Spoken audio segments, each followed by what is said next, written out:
Kuwait నుంచి ఫింగర్‌లేసుకొని deport అయిన వాళ్ళు తిరిగి మళ్ళీ కువైట్‌కి వెళ్ళడానికి కుదురుతుందా? లేదా? అని చాలా మంది సోషల్ మీడియాలో నన్నైతే అడుగుతున్నారు. ఫ్రెండ్స్ ఈరోజు వీడియోలో మనం కువైట్ నుంచి ఫింగర్‌లేసుకొని డిపోర్ట్ అయిన వాళ్ళు తిరిగి కువైట్‌కి వెళ్ళడానికి కుదురుతుందో లేదో నేను మీకైతే ఎక్స్‌ప్లెయిన్ చేస్తాను. చాలా మంది డిపోర్టేషన్ అంటే జీవితంలో కువైట్‌కి మళ్ళీ తిరిగి వెళ్ళడానికి కుదరదని అనుకుంటుంటారు. కానీ వాస్తవానికి అలా కాదు.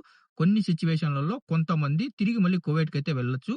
కువైట్‌లో ప్రధానంగా 2 రకాల డిపోర్టేషన్‌లుంటాయి. బాగా అర్థం చేసుకోండి. కువైట్‌లో ప్రధానంగా 2 రకాల డిపోర్టేషన్‌లుంటాయి. మొదటిది అడ్మినిస్ట్రేటివ్ డిపోర్టేషన్. ఎవరైతే రెసిడెన్సీ సమస్యలు ఎదుర్కొంటూ, లేదంటే కఫీల్‌ల దగ్గర నుంచి పారిపోయిన కేసులుండి, లేదంటే ఎమిగ్రేషన్ సంబంధిత ఏదైనా సమస్యలుండి కువైట్ నుంచి డిపోర్ట్ అయితారో వాళ్ళందరినీ అడ్మినిస్ట్రేటివ్ డిపోర్టేషన్ అంటారు.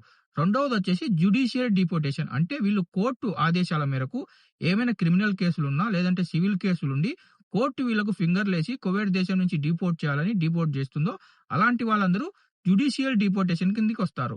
ఎవరైతే జ్యుడిషియల్ డిపోర్టేషన్‌లో కువైట్ నుంచి డిపోర్ట్ అయ్యుంటారో, అలాంటి వాళ్ళు జీవితంలో కువైట్‌కి తిరిగి రావడానికైతే కుదరదు.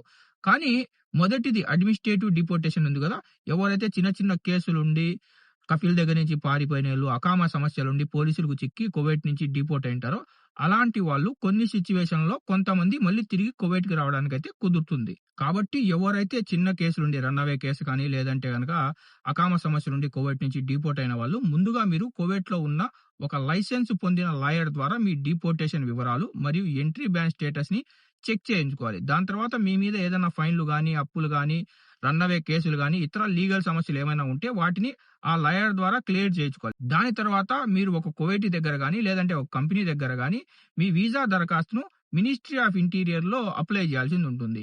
ఒకవేళ మినిస్ట్రీ ఆఫ్ ఇంటీరియర్ మీకు వీసా మంజూరు చేస్తే మీరు ఆ సిట్యుయేషన్‌లో హ్యాపీగా అయితే తిరిగి కువైట్‌కైతే వెళ్ళొచ్చు. ముఖ్యంగా మీరు గుర్తుంచుకోవాల్సిన మరో ముఖ్యమైన పాయింట్ ఏందంటే సోషల్ మీడియాలో కొంతమంది ఏజెంట్లు బయోమెట్రిక్ రికార్డ్‌ను తొలగిస్తాం, బ్యాన్‌ను తీసేస్తాం అంటూ భారీ మొత్తంలో డబ్బులు డిమాండ్ చేస్తుంటారు.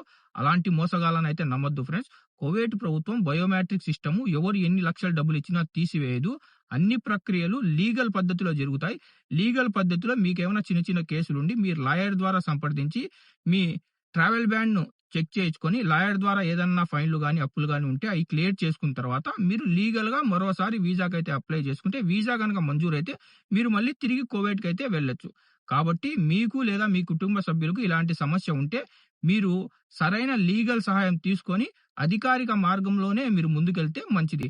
ఫ్రెండ్స్ మీకు గనక ఈ వీడియో ఇన్ఫర్మేటివ్‌గా అనిపిస్తే వీడియోను లైక్ చేసి వీడియోను కువైట్‌లో ఉన్న మన తెలుగు వాళ్ళందరికీ షేర్ చేయండి. ఇలాంటి గల్ఫ్ మరియు కువైట్ ఇన్ఫర్మేటివ్ వీడియోస్ కోసం మన గల్ఫ్ ఎక్స్‌పర్ట్ తెలుగు ఛానెల్‌ని సబ్స్క్రైబ్ చేసుకొని బెల్ బటన్ ఆన్‌లో పెట్టుకోండి.